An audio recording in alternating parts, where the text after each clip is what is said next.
నమస్తే. మనతో పాటు బీజేపీ మహిళా మోర్చా నాయకురాలు శిల్పారెడ్డి గారు ఉన్నారు. మ్యామ్, సభలు నిర్వహించారు, దేనికోసం ఇది? ఇప్పుడు రానున్న మున్సిపాలిటీ అండ్ మున్సిపల్ కార్పొరేషన్స్ ఏవైతే 127 మున్సిపాలిటీస్ ఇంకా 6 కార్పొరేషన్స్ ఏవైతే ఉన్నాయో వాటికి సంబంధించి ఇక్కడ ఒక వర్క్షాప్ ఒకటి నిర్వహించడం జరిగింది ఈరోజు రాష్ట్ర స్థాయిలో. అన్ని జిల్లాల నుంచి మేము ఆల్రెడీ కన్వీనర్స్ని, మున్సిపాలిటీస్కి సంబంధించి కన్వీనర్స్ని, కో కన్వీనర్స్ని ప్రతి జిల్లా నుంచి ఒక 5 మందిని వేసుకోవడం జరిగింది. వారందరితోనే ఒక ప్రిపరేటరీ వర్క్షాప్ ఇక్కడ ఏర్పాటు చేయడం జరిగింది. రానున్న రోజుల్లో మున్సిపల్ ఎలక్షన్స్కి, మున్సిపల్ కార్పొరేషన్స్ ఎలక్షన్స్కి సంబంధించి ఏ విధంగా ముందుకెళ్ళాలి, ఏ విధంగా మనము కార్యాచరణ జరగాలి అనేది ఒకటి ఇక్కడ వర్క్షాప్ లో డిస్కస్ చేయడం జరిగింది. సో దాన్ని బేస్ చేసుకొని రానున్న రోజుల్లో మేము ఎప్పుడైతే ఈ 20 డేస్ ఏదైతే ఉందో ఆ 20 డేస్ లో భారతీయ జనతా పార్టీ ప్రతి ఇల్లుని టచ్ చేస్తూ, ప్రతి వ్యక్తిని టచ్ చేస్తూ, ప్రతి ఓటర్ని టచ్ చేస్తూ భారతీయ జనతా పార్టీ గెలుపు దిశగా మేము చేయబోతున్నాం. మరోవైపు అధికార పార్టీ ఇప్పుడు ఈ కార్పొరేషన్ ఎలక్షన్ల గెలిపే లక్ష్యంగా ముందు సాగుతుంది.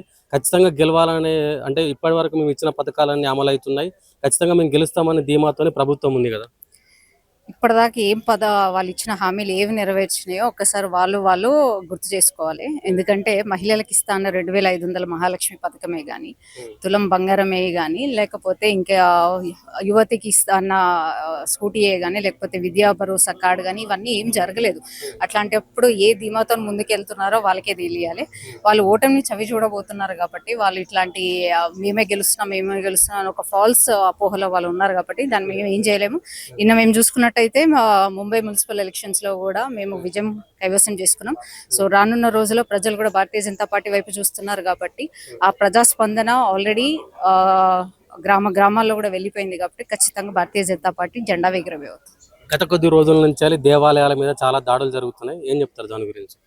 కొద్ది రోజులు కాదు, చాలా రోజుల నుంచి దేవాలయపై దాడి జరుగుతూనే ఉంది. బట్ అయినా కానీ వాళ్ళు ఏంటంటే కాంగ్రెస్ ప్రభుత్వం వాళ్ళ ఓటు బ్యాంకు, ముస్లిం ఓటు బ్యాంకు కోసం వాళ్ళు ఎటువంటి చర్యలు తీసుకోకుండా సైలెంట్ గా నిమ్మకు నీరెత్తినట్టు కూర్చున్నారు. కాంగ్రెస్ ను మర్చిపోయినట్టున్నారు. దాంట్లో కాంగ్రెస్ లో కూడా హిందువులు ఉన్నారు, ఆ హిందువులు మర్చిపోయినట్టున్నారు. ఓన్లీ కుర్చీ కుర్చీ కుర్చీ అని ఏదైతే వాళ్ళు కింద మీద పడుతున్నారో, హిందూ ఓటర్స్ అందరు కూడా రానున్న రోజులు వాళ్ళకి బుద్ధి చెప్పే రోజు కాంగ్రెస్ కి కూడా త్వరలోనే ఉంది అని ఈ సందర్భంగా ఈ రోజు పెట్టుకున్న ఈ సభ నగర పంచాయతీలలో, డివిజన్లలో, వార్డులలో ఒక బలమైన బీజేపీ కార్యకర్తలు ఉన్నారు.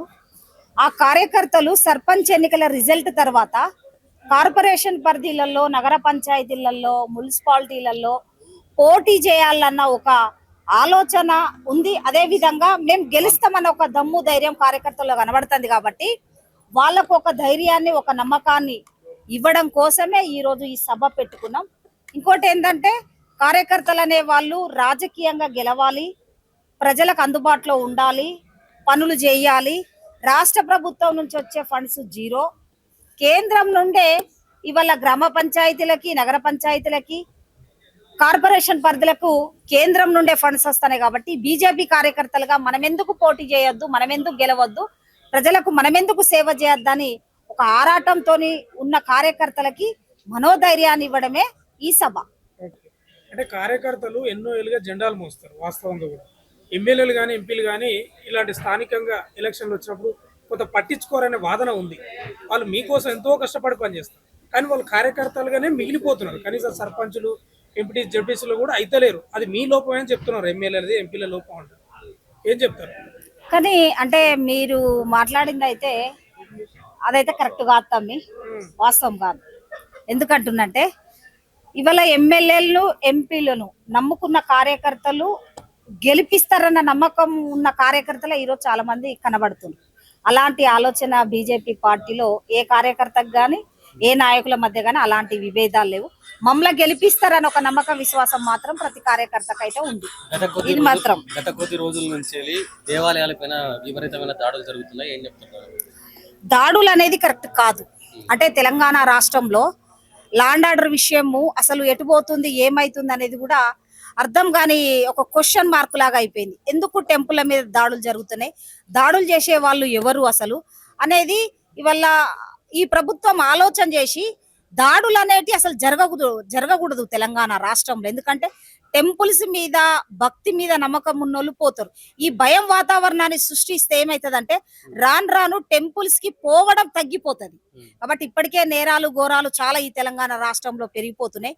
ఉన్న టెంపుల్స్ మీద కూడా దాడులు జరిగితే ఇక భక్తులు అనే వాళ్ళు టెంపుల్లకు పోరు. అసలు దేవుని నమ్మల్లా నమ్మొద్దా, అసలు పోతే ఏం జరుగుతుందో అని ప్రజలకు ఒక భయం వాతావరణంలో ఉంటారు. కాబట్టి ఆ భయం వాతావరణాన్ని తొలగించే బాధ్యత ఈ రాష్ట్ర ప్రభుత్వం అనేది. కాబట్టి ఈ రాష్ట్ర ప్రభుత్వము ఎవరు దాడులు చేస్తారు, దాడులు చేసిన వాళ్ళకి ఏం పనిష్మెంట్ ఇవ్వాలి, ఇక ముందు దాడులు జరగకుండా చూసుకునే బాధ్యత ఈ రాష్ట్ర ప్రభుత్వానికి ఉంది. ఇక్కడ దేశంలో ఎక్కడ ఎలక్షన్స్ వచ్చినా బీజేపీ కావాలనే ఇటువంటి స్ట్రాటజీ వాడుతుంది, హిందూ మతాల కక్షల గొడవలు పెంచుతుంది అని చెప్పేసి కూడా కాంగ్రెస్ మాట్లాడుతారు. ఏం చెప్తారు? ఇప్పుడు తెలంగాణ రాష్ట్రంలో ఎవరు అధికారంలో ఉన్నారు? కాంగ్రెస్ పార్టీ అధికారంలో ఉన్నది, అవునా కాదా?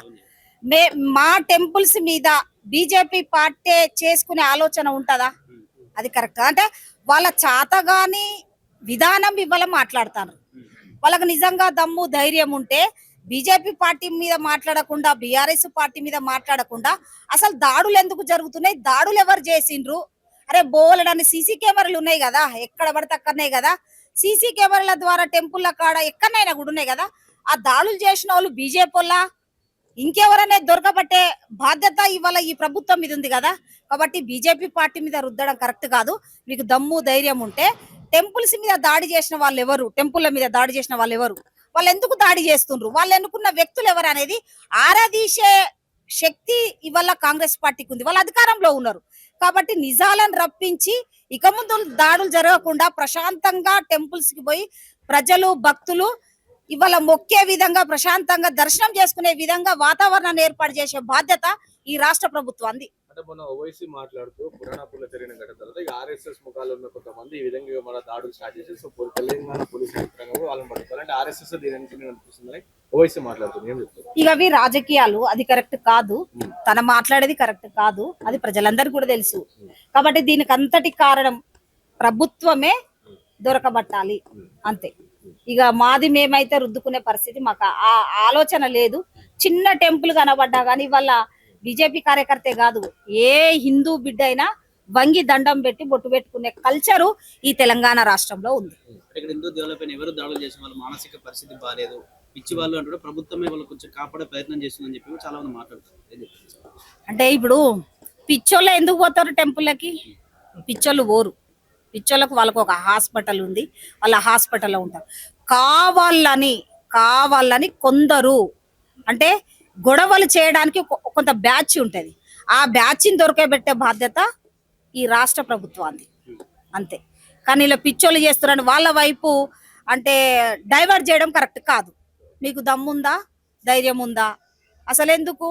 అందరం మనుషులం. వారి మతాలను నమ్ముకున్న వాళ్ళు టెంపుల్లకు పోతారు. వాళ్ళకు పోయే అవకాశం కల్పిస్తారా, కల్పియరా? ప్రజలకి పూజలు చేసుకునే అవకాశం కల్పిస్తారా, కల్పియరా? ఇవాళ దేవుడు నన్ను ఒక నమ్మకంతో పోయే ప్రజలకి మీరు రక్షణ కల్పిస్తారా, కల్పియరా? మీతో సాధ్యమవుతుందా కాదా? అది చెప్పండి. తేల్చే దమ్ము కాంగ్రెస్ పార్టీకి ఉంటే తేలుస్తుంది అంతే. కానీ బీజేపీ పార్టీకి రుద్దడం ఇది కరెక్ట్ కాదు. ఎలక్షన్స్ కి సంబంధించి ఈరోజు ఒక వర్క్ షాప్ నిర్వహించారు. రానున్న 20-25 రోజులు ఏదైతే టైం స్పాన్ ఉందో ఆ స్పాన్ లో ఎలా ఓటర్ని టచ్ చేయాలి, ఎలా ముందుకు వెళ్ళాలి అని ఒక వర్క్ షాప్ ఒకటి నిర్వహించడం జరిగింది. మా పెద్దలు ఇచ్చిన గైడెన్స్ తోని మేము ప్రతి ఇల్లుని టచ్ చేయబోతున్నాము. ప్రతి ఓటర్ని టచ్ చేసే దిశలో మా కార్యాచరణ ఉండబోతుంది. మీరు యాక్టివ్గా లేరని గతంలో ప్రధాని మోడీ గారు చెప్పినట్లు వార్తలు వచ్చినాయి. మీకంటే ఓవైసీ బెటర్ కదా అన్నారు. సోషల్ మీడియా మీరు దాన్ని ఫాల్స్ గా తీసుకెళ్తున్నారు.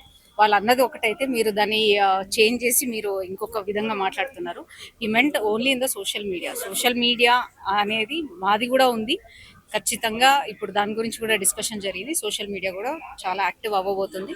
మీరు చూసుకున్నట్టయితే వేరే పార్టీల కంటే మా బీజేపీదే సోషల్ మీడియానే యాక్టివ్ ఉంటుంది. మొన్న జరిగిన లోకల్ బాడీ ఎన్నికల్లో పెద్దగా ఆశించిన స్థాయిలో మీరేం గెలుచుకోలేనట్టు కనిపిస్తా ఉంది. రేపు మున్సిపల్ కార్పొరేషన్ లో మీ వ్యూహ రచన ఎలా ఉండబోతుంది? ఆశించే విధంగా ఎందుకు లేదంటున్నాను. నియర్లీ అబౌట్ 1000 సర్పంచెస్ మేము గెలుచుకున్నాం. అంటే గతంతో పోల్చుకుంటే మేము 4-5 టైమ్స్ మేము అధికంగా ఈసారి నుంచడం జరిగింది అండ్ మేము గెలవడం కూడా జరిగింది. సో దీంట్లో మాది వెనుకబడి ఉన్నాం అనేది క్వశ్చనే లేదు.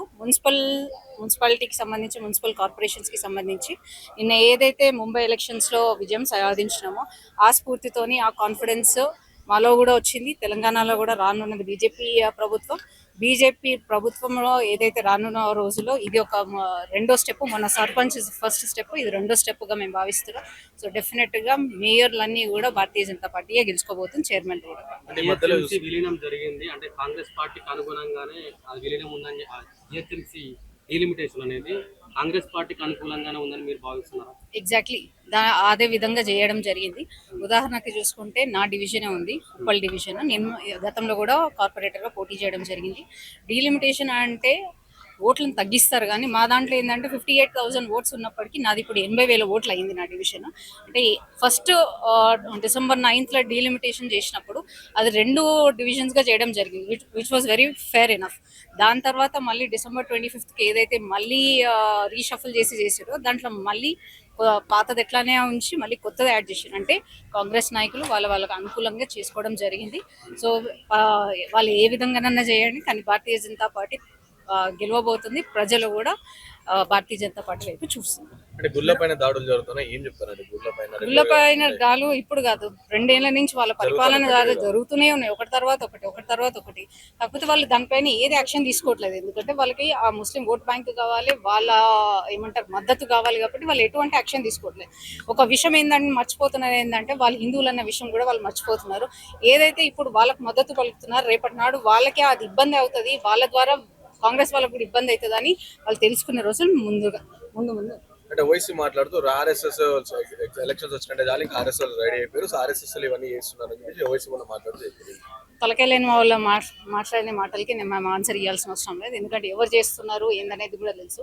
మీరే ఉదాహరణకి ఆ రోజు అక్కడ జరిగినప్పుడు ఒక పిచ్చోడు వచ్చి చేసిండు. ప్రతిసారి ఒకటి చేయడము, పిచ్చోడని నెపం పెట్టడం, ఇది ఎవరు చేస్తున్నారు, ఎందుకు చేస్తున్నారో అందరికీ తెలిసిన విషయమే.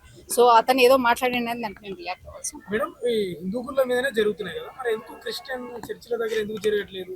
అంటే మీరు అంటే అంటే హిందువులు ముస్లింలు మధ్య మాటల తూటాలు పెంచుకోవడం వల్ల ఇట్లా జరుగుతుంది. మాటలు తూటాలు అనేది లేనే లేదు. వాళ్ళు దాడి చేస్తున్నారు, మేము దాన్ని ఏం చేస్తున్నాము, వీఆర్ జస్ట్ ఎక్స్ప్రెసింగ్ ఇది ఇట్లా జరిగిందనే చెప్తున్నాం. కానీ మేము ఉల్టా వాళ్ళ పైన దాడి చేయాలంటే ఎంతసేపు, వాళ్ళ మసీదుల పైన దాడి చేయాలంటే మేము ఎంతసేపు. చర్చిల మీద ఎందుకు జరుగుతుంది? అది మీరు వాళ్ళని అడగండి, దాడి చేసిన వాళ్ళని. మున్సిపల్ కార్పొరేషన్ సీట్లను దక్కించుకుంటారా ఈసారి? ఖచ్చితంగా తగ్గించుకుంటాం. అన్ని మేయర్లు మావే సొంతం అయితే చైర్మన్ కూడా మావే సొంతం.